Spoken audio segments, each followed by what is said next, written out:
ආදරයෙන් පිළිගන්නවා මගේ කිචන් විත් ඉදු YouTube channel එකට. ඔන්න ඉතින් මම අදත් ඔයගොල්ලන්ට අරගෙන ආවේ රසම රස කෑම රෙසිපි එකක්. අපි යම් මේක හදන්නේ කොහොමද කියලා බලන්න. ඒ වගේම ඔයගොල්ලෝ තාමත් මගේ YouTube channel එක subscribe කරලා නැත්නම් පහළ තියෙන bell icon එක click කරලා මාව subscribe කරලා තියාගන්න.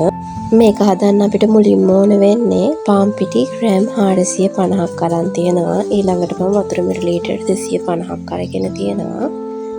අපි දැන් මුලින්ම මේ වතුර ටික මේ විදිහට භාජනයක් ලිපේ තියාගෙන මේ වතුර ටිකේ භාජනයට දා ගන්නවා.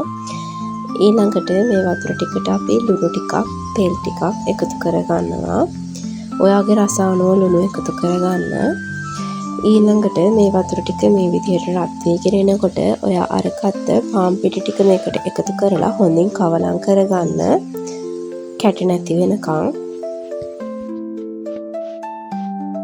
දැන් ඔයා කවලම් කරගත්ත පිටි ඩෝ එක මේ විදිහට අරගෙන තැටියකට දාලා ටිකක් නිවුනට පස්සේ මේ විදිහට අතින් හොඳට නීට් කරගන්න. මතක ඇතුව මේක හොඳට මේ අතේ ඇරෙන්නේ නැති පදමට එනකන් නීට් කරගන්න. ඊළඟට මෙන්න මේ වගේ කුඩා ප්‍රමාණයේ බෝල හදාගන්න. දැන් ඉතින් ඔයාට තියෙන්නේ මේ වගේ ලෑල්ලක් අරගෙන ඒකට පාන් පිටි ටිකක් ඉහලා ඔයා අරක හදාගත්ත පිටි කුලියක් මේකෙන් තියලා රෝලින් පින් එකෙන් රෝල් කරගන්න ගොඩක් තුනී වෙනකන්. ඊළඟට ඔයා මේ විදිහේ කප් එකක් අරගෙන ඔයා කැමති හැඩයකට මේක කපා ගන්න. කුඩා ප්‍රමාණයේ කප් එකක් ගන්නව නම් හොඳයි.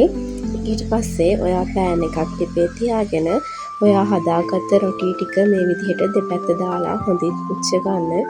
මේක වැඩි වෙලා පුච්චන්න ඕන වෙන්නේ නැහැ. ඔන්න ඉතින් මේ තියෙන්නේ මම හදාගත්ත රොටි ටික. මේක ඇත්තටම හරිම soft ඒ වගේම හරිම රසයි.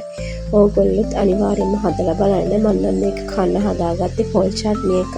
ඕගොල්ලොත් මේක හදාගන්න මේ වගේ දෙයක් හදාගන්න. එහෙනම් ඉතින් මම අදට ගිහින් එන්නම්. ආයෙත් රසවත් වීඩියෝ එකකින් හම්බෙන්න. සරණයි ඕගොල්ලෝ හැමෝටම.